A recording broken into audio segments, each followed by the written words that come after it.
a gente tem aqui para falar esse ano, acho que é uma coisa bastante importante, não só em termos do projeto, né? O Hackaflag é um projeto que ele já tem 5 anos, então ele tem um certo histórico, que a gente sempre começou ele com alguma visibilidade de onde ele poderia chegar. Esse cenário onde ele chegou hoje era um dos caminhos assim que a gente realmente vislumbrava, apesar da gente ter algumas outras cartas na manga, assim, né, para onde a gente podia ter levado o projeto. E também é muito importante em termos de histórico para a gente na Flipside, que é o nosso segundo produto, né, de software. E quarto CNPJ que a gente abre. E a gente vem há muito tempo pesquisando a cena crescente de bug bounties, né? Os programas de bug bounty, eles não são, o conceito em si não é uma ideia relativamente nova, aliás é uma ideia bastante antiga. A primeira vez que alguém pagou por uma falha de software e usou esse tipo de mecanismo financeiro como uma forma de recompensar aquelas pessoas que estavam encontrando problemas e corrigindo esses problemas, foi nos anos 80 ainda, né? Em 95, a Netscape fez algo parecido, não focado em segurança, e muita gente considera como sendo meio que o precursor assim, dos bug bounties modernos. Mas a ideia de você pagar recompensa por falha de segurança, ela pode-se dizer que ela tem mais ou menos 10 anos, essa ideia.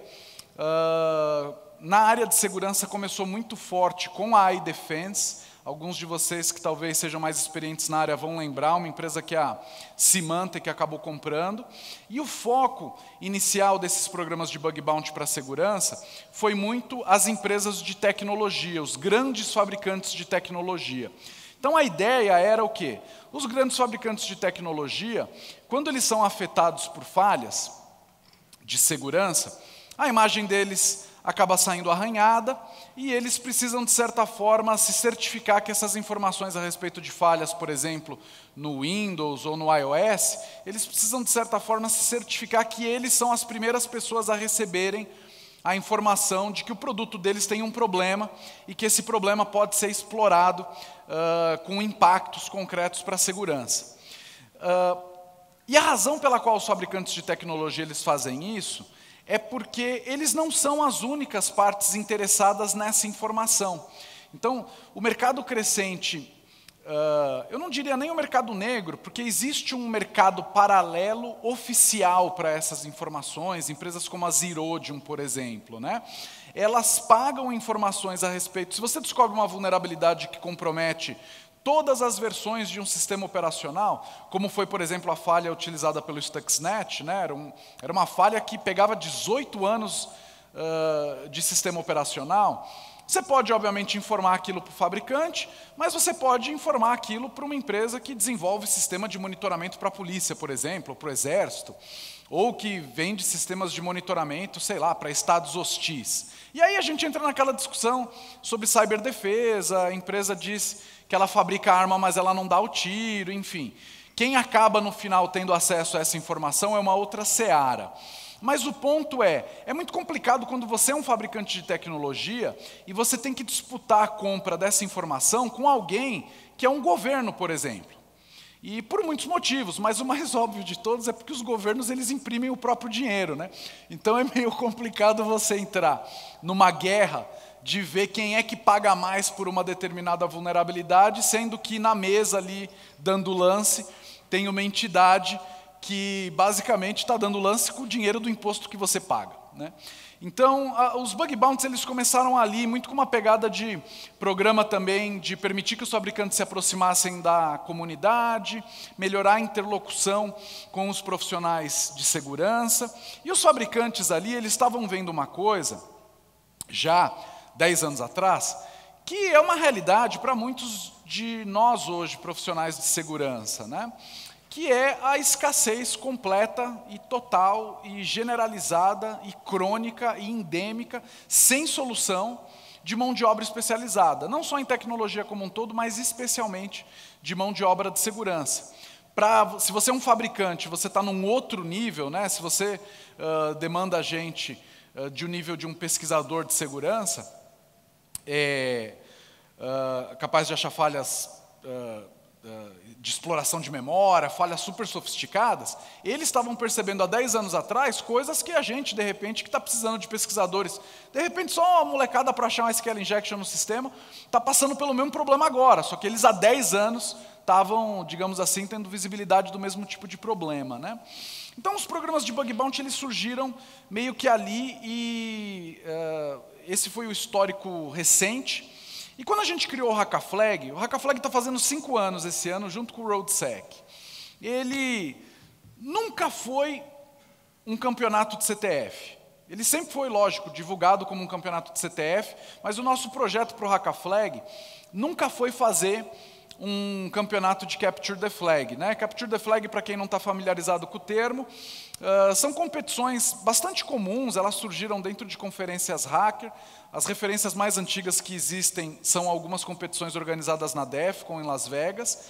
E hoje em dia, o Capture the Flag moderno ele é bastante orientado a ter uma série de máquinas virtuais com sistemas que são muito similares aos sistemas que a gente tem rodando nas empresas, pelo menos do jeito que a gente faz hoje é assim. Lógico, você tem que ter uns desafios um pouco mais simples também, que muitas vezes não chegam a ser uma máquina virtual, às vezes é um arquivo para alguém periciar, às vezes é um dump de memória, às vezes é um dump de um tráfego de rede, né? Mas, em geral, o que você precisa fazer é encontrar a resposta através de uma abordagem bastante prática, de ou achar a falha que aquela máquina virtual possui, ou achar a chave que está dentro daquele tráfego de rede, enfim, uma proposta bastante hands-on, né? E o Hackaflag, ele começou como um campeonato de revelação de novos talentos. A gente tinha um foco muito grande de usar o campeonato como celeiro de teste para a gente desenvolver uma plataforma, porque as demandas de CTF, imaginem vocês que não é fácil subir plataforma para rodar campeonato hacker, é uma coisa bastante desafiadora, tanto em termos de infraestrutura, de segurança das próprias aplicações. Primeira coisa que a molecada começa a querer fazer é atacar o painel de pontuação, né? A molecada continua pensando com a mentalidade do hacker, né? Então a galera não quer atacar os laboratórios, eles, vou atacar o painel, logo mudar minha nota e ganhar essa porra. Então, para a gente, foi uma experimentação assim muito importante, um celeiro. Para vocês terem uma ideia, a gente tem 500, esse ano, a gente teve, são 3.000 competidores cadastrados na plataforma hoje. E essa plataforma que a gente está rodando é uma plataforma nova, que ela foi praticamente refeita de 2 anos para cá.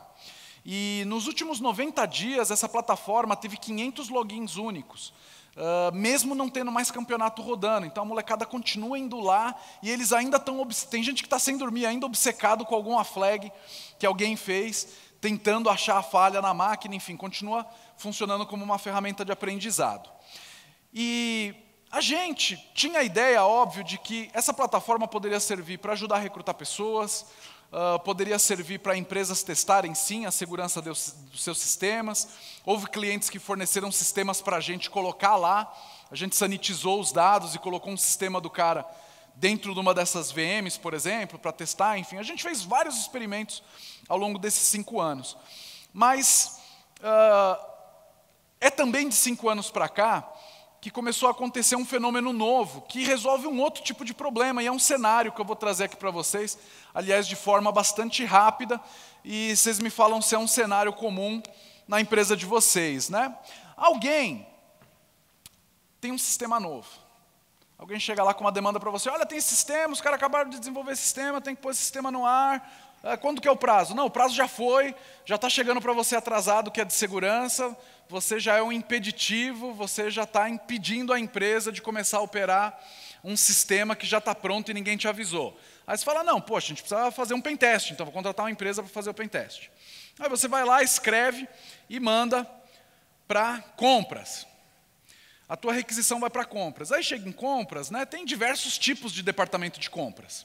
E tem diversos tipos de relação, de proximidade, amizade, né? Tem diversos momentos diferentes no momento de compras. Por que eu estou falando isso? Porque, às vezes, não é, por N motivos, não é a empresa que você gostaria que fosse contratada que vai fazer esse pentest. às vezes é uma questão de preço, às vezes a empresa que você gostaria está sobrecarregada, enfim. Serviço tem esse problema, né? A gente sempre tem uma expectativa lá em cima e a realidade, às vezes, surpreende a gente, mas, infelizmente, por uma série de fatores, às vezes acaba deixando um pouco a desejar, né? Mas, enfim, a empresa vencedora é escolhida. Às vezes a empresa vencedora é o quê? Você queria aquele fornecedor que cobra 300, 400, 500 a hora. A empresa escolhida colocou 100 a hora, 150, 170. Você sabe que eles vão rodar um scan e te entregar um relatório. E que você vai ficar puto, você vai ligar para ele, vai xingar ele, aí vai voltar, vai alguém lá falar, cara, acha mais uma falha aí para o cara complementar o relatório, enfim. Às vezes você vai ter N formas de ter esse relacionamento, ou às vezes a empresa escolhida é até uma empresa que você gosta. É até a empresa que você queria realmente que fizesse análise. Mas a pessoa lá dentro, que você gostaria que fizesse análise, não estava disponível. Que era a pessoa realmente especializada na tecnologia que você quer testar. Enfim, por N motivos, até quando a empresa que ganha é a empresa que você gostaria que fizesse o serviço, não são as pessoas que você confia que vão estar envolvidas na prestação dessa avaliação. Enfim, mas passou, né? A janela de oportunidade passou.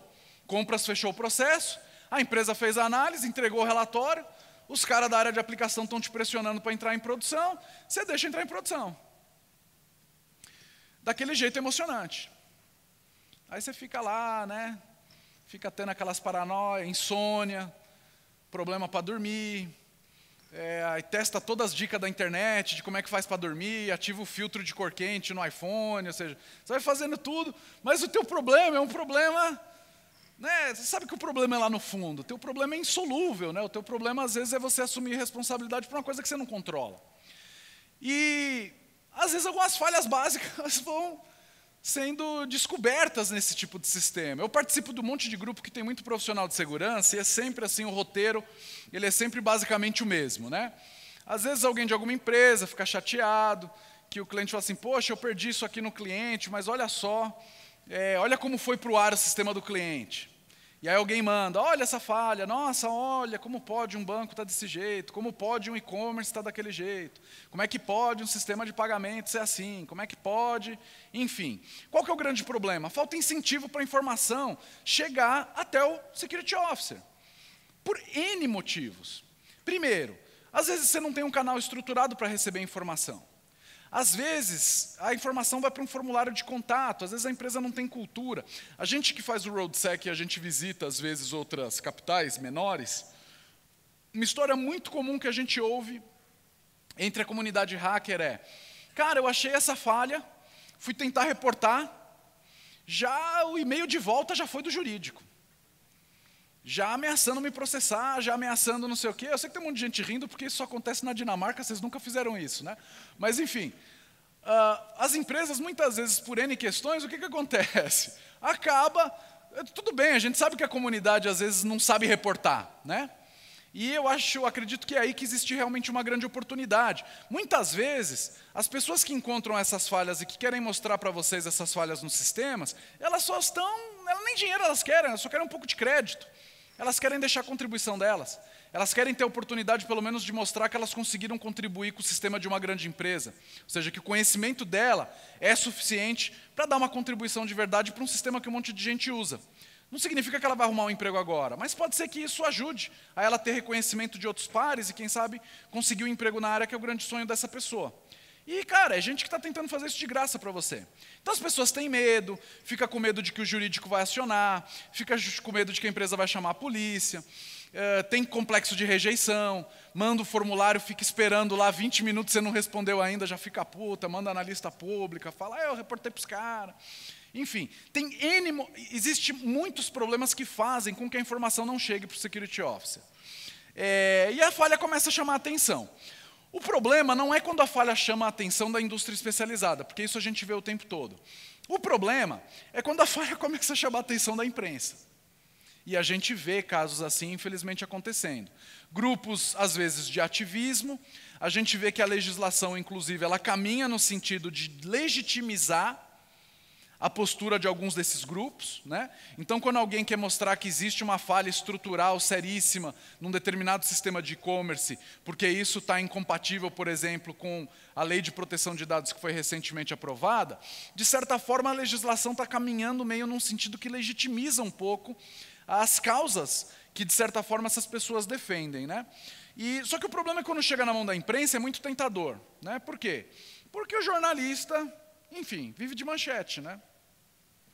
E muitas vezes a gente vê, quem acompanha esse noticiário, e isso é uma coisa assim, eu tenho conversas às vezes com jornalistas, isso é uma coisa que eu sempre falo, cara, sempre quem sofre na história, né? Porque assim, existe uma certa... É muito fácil demonizar as empresas. E eu entendo que existe uma expectativa muito grande de que as empresas sejam capazes de proteger, porque, enfim, as empresas têm recurso, as empresas têm a responsabilidade jurídica, os clientes depositam a confiança nas empresas. Mas, às vezes, numa certa ânsia de obter visibilidade, e eu digo isso mais pelos jornalistas do que qualquer outra coisa, às vezes você expõe o mais fraco na história, e é sempre muito triste quando a gente vê isso. Porque se é uma coisa assim, um determinado grupo hacker foi lá e mostrou, beleza, eles sabem o que eles estão fazendo, eles sabem que é ilegal, eles sabem que eles podem ter que pagar pelo isso, mas enfim, eles estão assumindo o risco por uma determinada postura, supostamente defendendo uma ideia, certo? Quando o jornalista vai lá e revela, a mesma coisa. Agora, alguém que tem o CPF vazado, coitado, essa pessoa não tem muito o que fazer, entendeu? Remitir, vai ter identidade clonada um monte de vezes, e aí todo mundo fala que está tentando defender lá o nosso o cidadão mediano, e no final é essa pessoa muitas vezes que está tendo que assumir todos os prejuízos, né? Então, e a crise de imagem é aquele inferno, né? Aí o presidente da empresa liga, quer saber o que aconteceu, o que você fez com todo aquele dinheiro, quem é esse cara, o que nós vamos fazer, se você já chamou a polícia, enfim, a gente sabe muitas vezes aí como que são os desdobramentos dessas crises, né? E o problema é que a tendência é piorar. Por que a tendência é piorar? Primeiro, por causa da questão legal. Segundo, porque existe uma disputa tremenda por mão de obra técnica. E as grandes empresas tradicionais, elas de certa forma estão perdendo essa disputa. Por quê? Porque existe um volume muito grande de capital de risco sendo injetado em startups com alto potencial de crescimento, ou que já tenham alcançado alta valorização, né? E essas empresas, elas costumam ter valor em caixa muito alto, elas costumam ter escritórios muito mais legais que o seu. A galera lá trabalha de chinelo, a galera trabalha de bermuda, as meninas são mais novinhas, o café é mais cheiroso. Tudo é melhor nessas empresas, entendeu? E a gente fica com uma certa dificuldade o quê? De atrair capital humano para trabalhar na nossa empresa. Então vai piorar. Por quê? Porque a gente está só no começo dessa cena de capital de risco no Brasil. Está só começando. Quando você vê, por exemplo, assim, o Bradesco lucrou 3 bi no trimestre e dedicou 100 milhões de reais a capital de risco. Pensa, é como se uma pessoa de 3 mil reais tivesse feito um investimento que ganha 3 mil reais por mês, tivesse feito um investimento de 100 reais. Não é nada, nem começou ainda essa cena realmente de capital de risco no Brasil, né? E vai ficar cada vez mais difícil para a gente ter que lidar com esse tipo de situação. Tanto na questão da legislação, que vai ficando cada vez mais difícil de ter que lidar, não só no Brasil, para as multinacionais ter que lidar com legislação em outros países, né? Aí o Rappi da Monax, outro grande unicórnio, uma empresa colombiana, campeã de enviar SMS para os outros. A Didi comprou 99, enfim. Esse é um gráfico, não sei se vocês conhecem esse gráfico, é um estudo da Price, é um estudo recente, inclusive, do ano passado. Esse estudo, ele mostra uma coisa que todo mundo, de certa forma, está percebendo, né? Que é o quê? Existe uma demanda não suprimida de mão de obra. Então, todo ano tem uma certa demanda por mão de obra de profissional de segurança. A barra azul é a demanda por mão de obra. A linha azul é a oferta de mão de obra em segurança. Então, vocês percebam que está acontecendo o quê? Está acelerando. Isso não é só a Price, tá? O IS Square, por exemplo, que talvez tenha um dos estudos mais amplos disso, por causa da capilaridade que eles têm em vários países, vários órgãos diferentes estão vendo um problema sistêmico acontecendo exatamente da mesma forma. Está acelerando. Está tendo um crescimento na oferta de profissionais? Está. Só que acontece que a demanda está crescendo numa velocidade mais alta. E, em virtude desse crescimento da demanda ser mais alta, esse gráfico aí com perfil espaçonave é o volume de incidentes de vazamento de dados, ou seja, a ideia é que esses números meio que se explicam. Existe um gap crescente de mão de obra qualificada E a falta de mão de obra qualificada está levando a uma aceleração também dos problemas. A gente sabe que não é só isso, mas que é um dos motivos, digamos assim, meio que estruturais dentro dessa equação. E aí, como que um programa de bug bounty, o que é um programa de bug bounty e como é que ele pode ajudar a ter que lidar com essa situação? Eu venho acompanhando há muito tempo os programas de bug bounty, principalmente a maneira como as empresas brasileiras têm lidado com a comunidade de pesquisadores quando eles tentam, digamos assim, reportar de bom grado uma informação a respeito de uma falha, né? A ideia do programa de bug bounty, eu expliquei para vocês no começo, é instituir uma série de processos para que você possa, de maneira sistematizada, responder a interações da comunidade de segurança, pessoas que não têm uma relação contratual contigo e que resolvem reportar informações a respeito de falhas. A gente tem, por exemplo, um jornalista da nossa equipe que está doente, ele não conseguiu vir para cá hoje. E ele ficou chocado que ontem eu li muito rápido, né, que tem muita informação no grupo da empresa por causa do evento, mas ele estava contando que ele foi tentar resolver um problema no modem 3G dele, de uma operadora, que ele não falou no caso, mas que ele percebeu que o sistema da operadora, ele é um jornalista, ele percebeu que tinha um problema besta, assim, ele percebeu que na hora que ele pediu a segunda via da nota fiscal, a segunda via da nota fiscal tinha uma interrogação e um número. E ele começou a jogar outros números lá de curiosidade e começou a perceber que a nota fiscal estava vazando. E ele é jornalista, e ele não sabe como reportar essa informação para a empresa, entendeu? E é uma empresa de telecom. Então, é uma coisa muito apetitosa para quem é jornalista, porque é uma manchete que vai render muito. Jornalista, de certa forma, vive dessa visibilidade. Quais são esses processos? Para você instituir um programa de bug bounty, a primeira coisa que você tem que definir é um escopo. A maioria das empresas que criam programas de bug bounty não são empresas de tecnologia, elas costumam fechar um escopo normalmente acessível pela internet, por uma questão até de ganho de eficiência. Então, o que você faz? Você normalmente define uma faixa de IPs, você define uma faixa de domínios e determina qual que é o escopo, né? Outro ponto que você tem que determinar é que valores você vai pagar para recompensas. E uma das grandes vantagens que eu vejo no bug bounty é que as recompensas elas são pagas pelo impacto que a falha tem pro negócio e não características técnicas intrínsecas das falhas. Então, se a pessoa achou uma coisa super simples, que é um SQL injection, mas o SQL injection permite vazamento de base de dados pessoais dos teus clientes, não importa, você paga um valor alto por isso, porque o impacto no teu negócio seria grande. E, em geral, é fácil de justificar até esse investimento por causa disso. E o contrário também é verdade. Pequenas falhas que, na prática, não causam nenhum tipo de impacto no teu negócio, e elas são a grande maioria das falhas reportadas nas plataformas hoje. Se você olhar comparativamente o relatório do BugCrowd ou do HackerOne, ou mesmo da Synec, né, que são as 3 principais líderes globais hoje nesse segmento, vocês vão ver que 75% das falhas reportadas são cross-site script. Então, as falhas em geral, o volume de falhas reportado é um volume pequeno, né? O volume, a quantidade de falhas é grande, mas o impacto delas é pequeno. É raro alguém conseguir reportar uma falha de grande impacto, né, digamos assim, para a operação. Outro ponto importante é você definir um processo, como é que você vai receber, como é que você vai lidar, né, com essas informações, como é que você vai triar essas informações, como que é o teu processo interno. E normalmente esse é o primeiro desafio que alguém que vai tentar operar um programa de bug bounty enfrenta. Porque quando você ativa um canal de bug bounty, o que acontece? Você começa a receber submissão. E aí, se você começa a receber submissão, você tem que processar. E, em geral, ninguém tem braço para ficar processando submissões. Por isso que a maioria das plataformas elas oferecem um sistema de processamento dessas submissões para você, meio que no modelo de MSS, que é uma coisa que nós vamos falar aqui também, né? Existe um processo que é um processo de credenciamento. Quem que você vai permitir que participe do teu bug bounty? Você vai permitir que qualquer pessoa participe? Ou somente brasileiro? Somente alguém que consiga assinar um contrato que tenha validade jurídica no Brasil. Porque a gente sabe que termo de uso de software em inglês é uma coisa pro forma, né? Que na prática não tem validade nenhuma. Você vai permitir que qualquer pessoa participe ou só quem você conhece? Você vai permitir que quem tem antecedente criminal participe?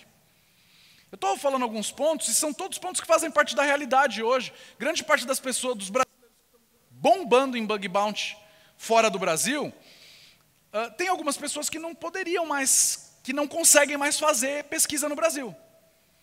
Porque, enfim, tiveram algum probleminha aqui e ali. Não digo nem às vezes com a justiça, mas às vezes entraram no radar das empresas de Threat Intelligence. E como são as empresas de Threat Intelligence que falam para os clientes quem é que tem boa reputação, tem gente que está fazendo pesquisa fora porque não está conseguindo mais ter mercado aqui no Brasil. Enfim, esse processo de credenciamento também é um processo importante e que faz parte, né, do estabelecimento de um programa de Bug Bounty, mas talvez o mais importante de tudo seja a definição de uma política, que o pessoal está chamando de uma política de validação e tratamento dessas submissões. Qual que é o teu procedimento, qual que é o teu prazo, quanto tempo você leva para validar, quanto tempo você leva para corrigir, quais são os possíveis cenários. Às vezes você recebe uma submissão que você não vai conseguir corrigir em tempo hábil. Nesse caso, vai se tornar público, não vai, você vai pagar a recompensa antes, não vai pagar. O que acontece quando você tem duas submissões parecidas? Vale quem submeteu primeiro, divide o prêmio, enfim. A política acaba sendo aí um ponto bastante importante. E os benefícios? Eu vejo que há muitos benefícios. É assim, Bug Bounty não vai substituir Pentest. Aquele cenário que a gente comentou, ele é um cenário que a gente vai continuar enfrentando, faz parte da dinâmica, até por questões de compliance. Pentest e Bug Bounty são coisas diferentes. Por mais que às vezes eu sinta muitas vezes que o discurso de algumas das plataformas, principalmente as internacionais, seja um discurso muito assim de o Bug Crowd ou o HackerOne é igual ao Pentest, só que 10 vezes melhor, enfim. Eu sinceramente acredito que não sei exatamente em qual business as plataformas se veem no futuro, né? Eu sei qual business a gente se vê. E é a respeito disso que eu vou falar um pouquinho. Um dos grandes benefícios do Bug Bounty é o quê? Depois que o teu sistema vai para a produção, se você tem um programa de Bug Bounty e você paga R$5.000 que seja por uma vulnerabilidade de alto impacto, e alguém descobre uma vulnerabilidade no teu site que permite o vazamento de dados de 2 milhões de correntistas, se você tem um programa de Bug Bounty, essa informação vem para você, o problema é corrigido, o pesquisador é remunerado uma quantidade de dinheiro que para ele, muitas vezes é um valor excepcional, para o budget da empresa é irrisório, e a manchete ela vai continuar existindo. Ainda assim vai ser publicada a notícia de que falha foi corrigida e que tantas pessoas tal. Só que a manchete vai ser uma manchete positiva. A manchete é: empresa de tal paga tanto esse ano de programas de recompensa para hackers que ajudaram, enfim. Mas talvez o benefício mais importante de todos, óbvio, além da gente meio que se blindar, eu vejo como um movimento estratégico em várias searas. Se aproximar da comunidade de segurança, identificar novos talentos, aprender gratuitamente com essa galera, permitir que essa galera também aprenda com o pessoal do teu time, gente mais experiente, melhorar a interlocução com a imprensa, com jornalistas, e garantir que cenários que têm o grande potencial para virar uma grande dor de cabeça jurídica, uma crise de imagem para a empresa, virem, no mínimo, nada ou uma agenda positiva.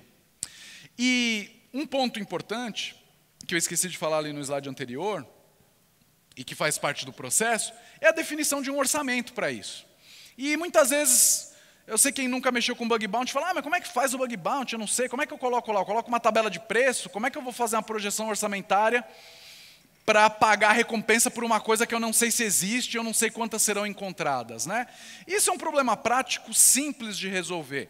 A maioria das plataformas e dos clientes que têm implementados, a gente acompanhou alguns casos aqui no Brasil de clientes que estão rodando programas de Bug Bounty, você separa um budget e você mantém aquele budget rodando por um determinado período. Se por um acaso a premiação acabar antes do período, você suspende a premiação. Isso significa que as pessoas vão parar de procurar falhas no teu sistema? Não. Mas significa que elas vão parar de te informar. Mas tem um outro ponto muito importante. Se você parou porque é outubro e os 100 mil que você tinha reservado para essa ação acabaram, significa que se alguém achar uma falha, talvez ela não vai reportar agora, talvez ela vai esperar até janeiro para ver se a torneirinha, de repente, ela abre de novo, né? Então, esse é um primeiro ponto. A maioria das empresas, na realidade, reserva um budget e vai trabalhando com aquele budget ao longo do ano. Se por um acaso teu budget estourar, e é lógico, você começa com um escopo pequeno, um orçamento pequeno reservado para aquilo. Se em algum momento estourar, você suspende e a comunidade ia ficar aguardando que você possa meio que recoordenar aquilo, né? Mas mesmo se você já teve um programa e teve esse programa porque você pagou mais recompensa do que você achava que você ia pagar, ainda assim eu acredito que o benefício a médio prazo ele continua sendo um benefício duradouro, né? E quais são os caminhos para implementar um programa de bug bounty? A gente acompanhou diversos casos aqui no Brasil e a gente acompanha também um pouco da dinâmica de funcionamento desse mercado. Por quê? Porque várias das plataformas internacionais, elas subcontratam empresas de pentest para fazer parte do trabalho. Então a gente tem acompanhado um pouco essas empresas e tem acompanhado, acho que a questão mais importante também, que são os pesquisadores, o que eles estão achando disso, né? A grande maioria dos pesquisadores hoje, o perfil número 1, são pessoas que encontram falhas no horário livre.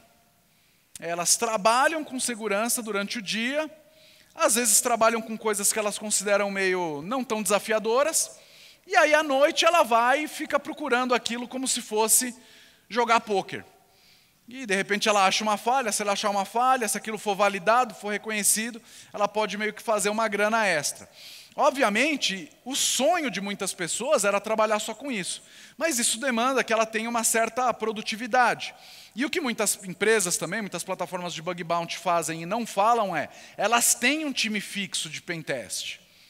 E quando você acha que a plataforma não está te dando resultado, elas vão lá e colocam as pessoas para achar falha para você, e na realidade é tudo gente assalariada que trabalha para aquela empresa. Mas pelo menos com as plataformas, a gente consegue ter uma visibilidade da reputação dessas pessoas, nível de especialidade que essas pessoas possuem, se elas se comunicam bem, se elas respondem rápido, né? Se elas são bem avaliadas por outras empresas, né? E assim sucessivamente. Mas existem dois caminhos. Eu acho que o primeiro caminho, e a gente já percebeu, acompanhando com alguns clientes nossos, isso é uma ideia bastante comum quando surge a questão do bug bounty, que é, não, vamos fazer a gente. E o que é o vamos fazer a gente? Não, o bug bounty é simples, é só criar um formulário no nosso site, os caras submetem a falha para a gente, e a gente valida e vê de pagar, enfim. E você rapidamente começa a esbarrar numa série de desafios. Por quê?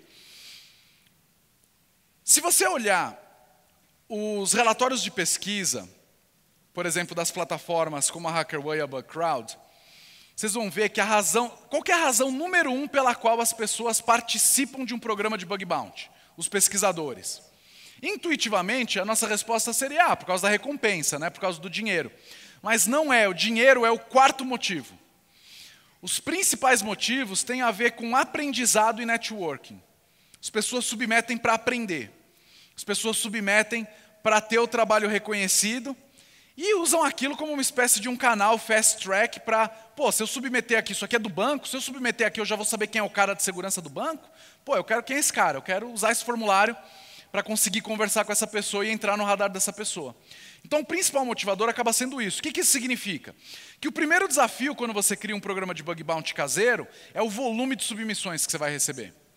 E isso vai acabar para você mesmo tratar. Então você cria com a maior boa vontade do mundo um programa de bug bounty para começar a lidar com essas submissões, e aí você descobre que isso vai gerar um custo enorme para você, vai sobrecarregar a tua equipe, porque você precisa que alguém valide todas essas submissões. Tem de tudo, tem desde submissão errada, até gente querendo atenção, até gente fazendo brute force mesmo do teu formulário, tipo, isso aqui é falha, isso aqui é falha, isso aqui é falha, vai ter de tudo. Então, o uso da plataforma, ele já cria um filtro interessante para você, por exemplo, decidir se você quer que o seu programa seja público ou privado. Se você quer que o seu programa, para participar do teu programa, sejam só profissionais que assinaram o teu termo de confidencialidade, por exemplo, e não somente um termo de confidencialidade genérico da plataforma. Então a plataforma te ajuda a validar isso, e a plataforma pode te ajudar também a lidar com esse problema das submissões, e é uma coisa que eu vou falar um pouquinho agora, falando das plataformas, né? A maior vantagem da plataforma, sem dúvida nenhuma, é te permitir ter um histórico das submissões, não só da pessoa que está fazendo a submissão, mas também dos passos seguintes à submissão. Quando você adquire uma plataforma de bug bounty, você tem a possibilidade de adquirir ela como um programa gerenciado ou gerenciado. Então, o que isso significa? Não gerenciado é você que vai ter que validar as submissões. Se alguém falar que tem um SQL injection não sei aonde, você que vai ter que dar atenção até confirmar a existência daquele SQL injection. É basicamente isso. Mas a maioria das plataformas, elas oferecem o quê? A oportunidade de você contratar esse serviço num formato MSS, te permitindo o quê? A plataforma ela só entrega para você a falha depois da falha ter sido validada. Então, isso é um processo que a plataforma pode te ajudar a validar também. Cria um canal padrão, faz também uma divulgação. Quem aqui conhece alguma empresa brasileira que está rodando um programa de bug bounty? Curiosidade. Vocês são todos profissionais da área. Levanta a mão quem conhece uma empresa brasileira rodando um programa de bug bounty. Olha que coisa peculiar. Eu conheço umas 4, 5 empresas brasileiras rodando um programa de bug bounty. Mas nem vocês, que são um público altamente especializado da área, sabem disso. Vocês acham que pesquisadores estão sabendo, de repente? Possivelmente não. Então, divulgação também é um outro desafio. Não adianta nada você criar um programa de bug bounty que ninguém sabe que existe. Não adianta nada você criar um programa de bug bounty que não chega no ouvido de quem está se dedicando verdadeiramente à pesquisa e sente que tem um skill técnico para conseguir dar uma contribuição na segurança do teu sistema. Então, as plataformas elas também ajudam meio que nesse sentido, né? Agora, as plataformas internacionais, elas têm algumas peculiaridades, né? E eu que acompanhei alguns clientes aqui brasileiros tentando fazer o acompanhamento dessas plataformas, eu percebi que acaba sendo um problema muito mais sério na prática do que parece. Primeiro problema, tributo. Então, um pesquisador na Índia achou uma falha no teu sistema, aí você vai e faz o pagamento da recompensa para o cara, a Receita faz retenção de 30% do imposto de renda, na emissão que você manda para o país, aí começa uma disputa. Pô, mas eu paguei a recompensa para o cara, mas o imposto foi retido na fonte. Não é culpa minha, o imposto quem cobrou foi o governo brasileiro, mas ele é indiano, ele não quer saber se o governo brasileiro cobrou imposto na hora que o dinheiro saiu. E o mesmo acontece com as plataformas, tributação é um inferno. Aliás, o que tem de pesquisador brasileiro com bounty verificado, que até hoje não conseguiu receber o dinheiro, não está escrito, a maior dificuldade dos pesquisadores é receber o dinheiro que vem de fora, por causa das mesmas questões tributárias, né? Outros problemas também são problemas de comunicação. Você tem gente na tua equipe para conversar em inglês com as pessoas que vão fazer a submissão? E ou o teu sistema demanda um CPF? Esse pesquisador tem um CPF para criar uma conta no teu sistema? Será que esse pesquisador vai conseguir entender o que o teu sistema faz se o teu sistema só existe em português? Então, existem alguns pontos, desafios, além dos riscos cambiais, né? Se você criar um programa de bounty em dólar, aí, dia 7 de outubro, primeiro turno, aí pá, vai aqueles 2 candidatos lindão que todo mundo quer e não quer ao mesmo tempo. Aí o dólar, pá, vai para 5 pau. E aí o que acontece com o teu budget que você tinha reservado para aquela falha, né? E essas coisas sempre dão errado, né? A gente sabe que um cara vai achar a falha mais cara da tua lista de preço no dia que o dólar bater 5. Vai acontecer e vai comer todo o seu budget daquela única vez, vai submeter 3 de uma vez só.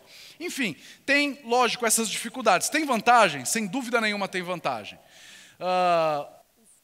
Os pesquisadores que estão trabalhando há mais tempo em bug bounty estão trabalhando dentro dessas plataformas. Então você tem uma longa informação de histórico. Certos tipos de skills são muito específicos. Eu quero um cara que faça pentest em firmware de POS.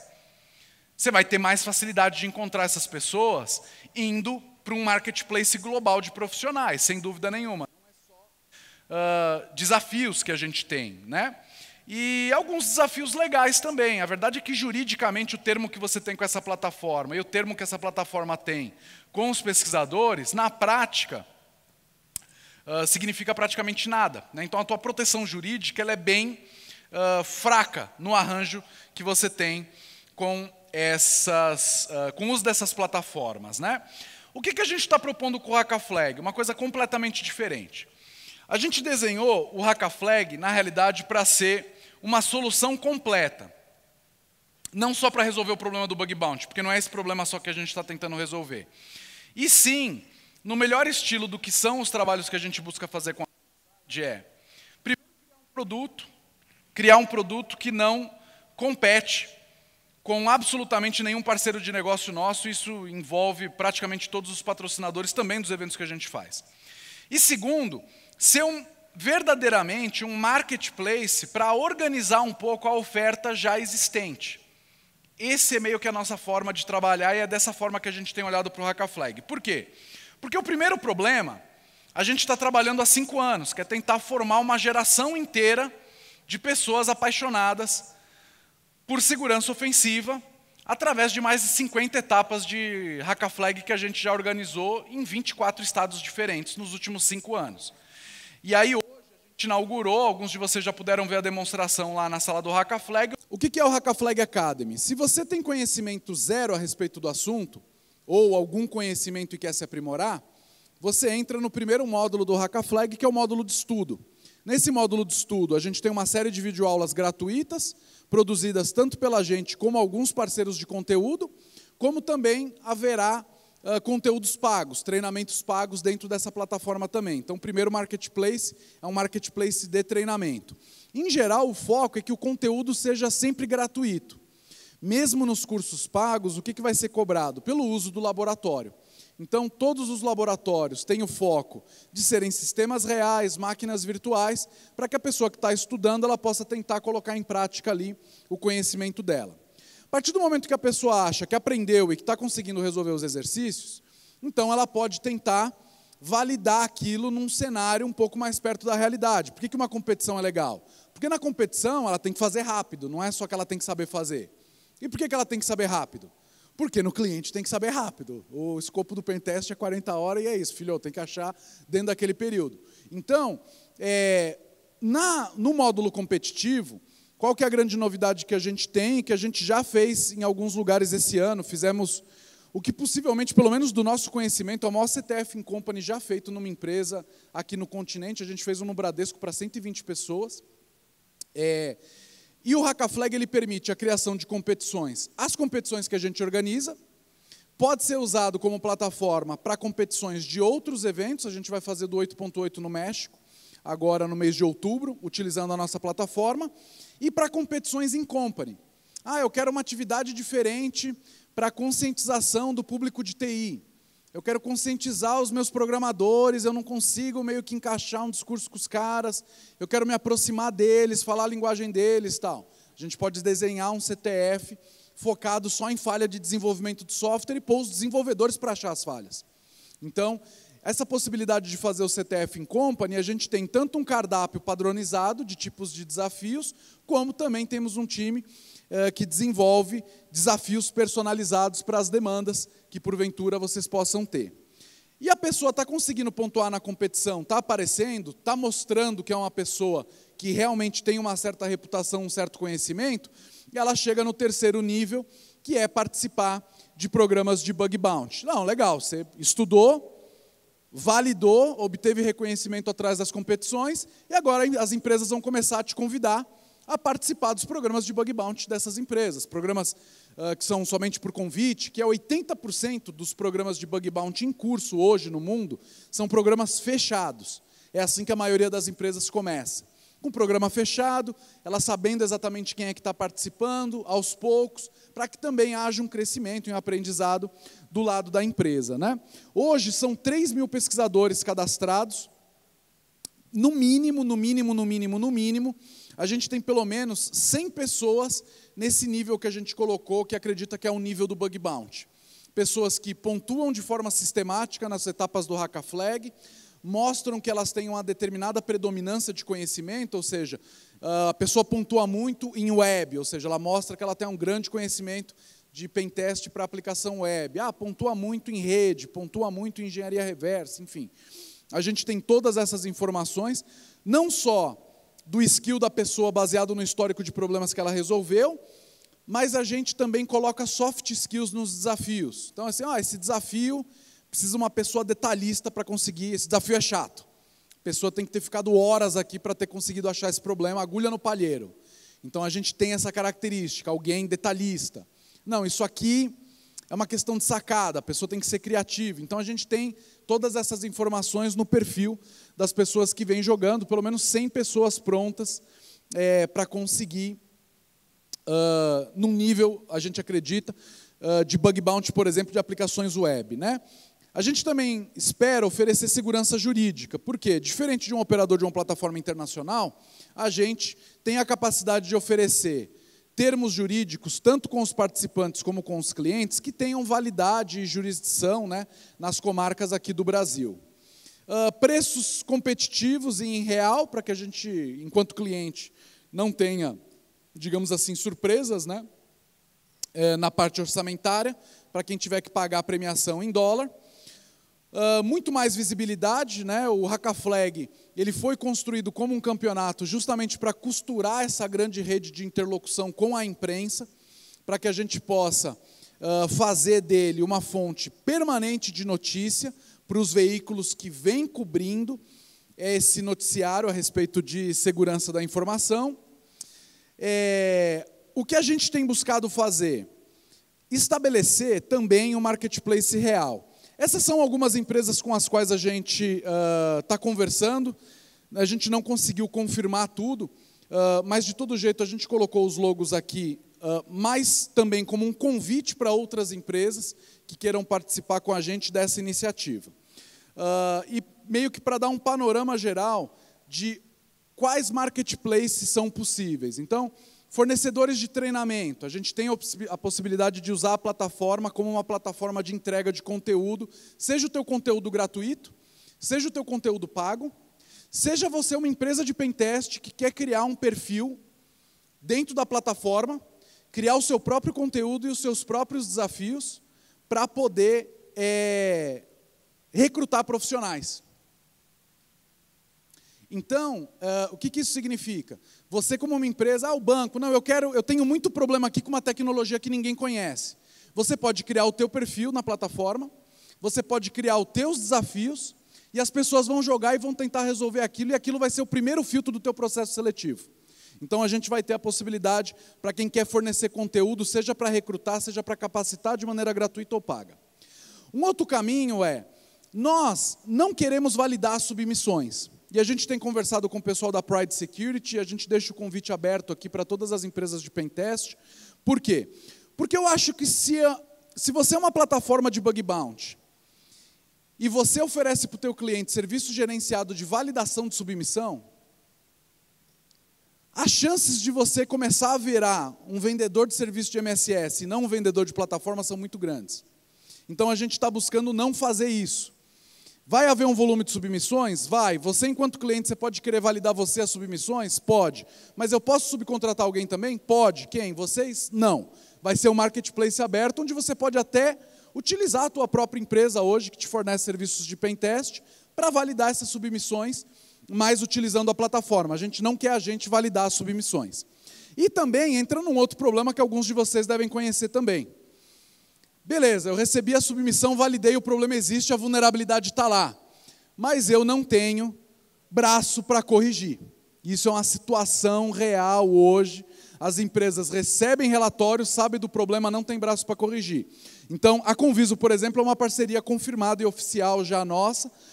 Ela vai poder receber, uma vez confirmada a existência da vulnerabilidade, você vai poder usar a Conviso ou a solução deles de tratamento do workflow, do processo de correção, usando a tua própria mão de obra, ou você pode até mesmo terceirizar a correção usando mão de obra deles. Então, a ideia é que a gente expanda isso também para empresas que fornecem serviço de correção de software e software houses.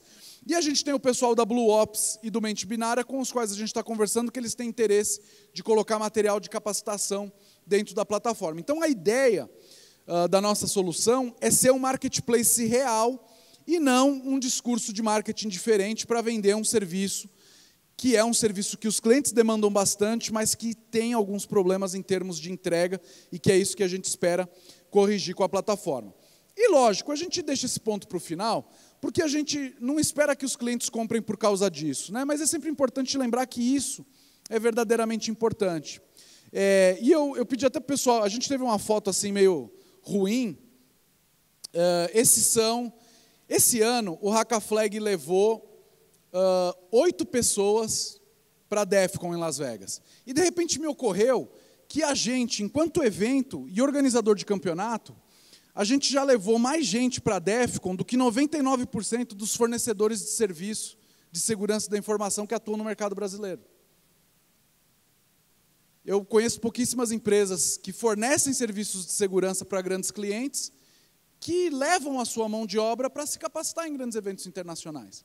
Então, isso é importante? Sem dúvida nenhuma é importante. Por quê? Porque, de certa forma, os problemas macro que a gente enfrenta, eles são consequências daquelas decisões que às vezes a gente toma pensando só na gente, mas que depois, na hora que vem a conta para pagar, ela vem de forma distribuída para todo mundo pagar, né?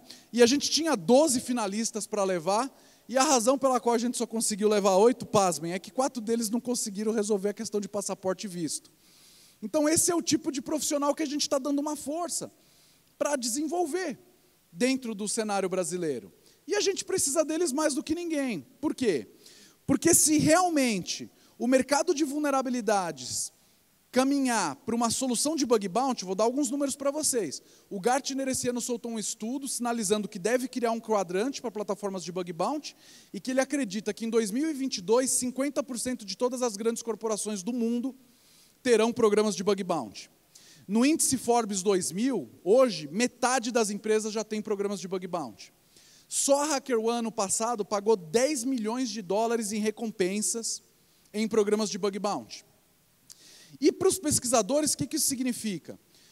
Um cara que está fazendo pentest, sabe qual que é o maior pagador de vulnerabilidades? O mercado americano. Agora eu vou colocar uma provocação para vocês. Sabe para onde está indo o dinheiro? Para onde vocês acham que está indo o dinheiro? Isso é uma pergunta bastante peculiar e muito interessante, por isso que eu recomendo que as pessoas deem uma olhada nos reports. O maior pagador, como país, são os Estados Unidos.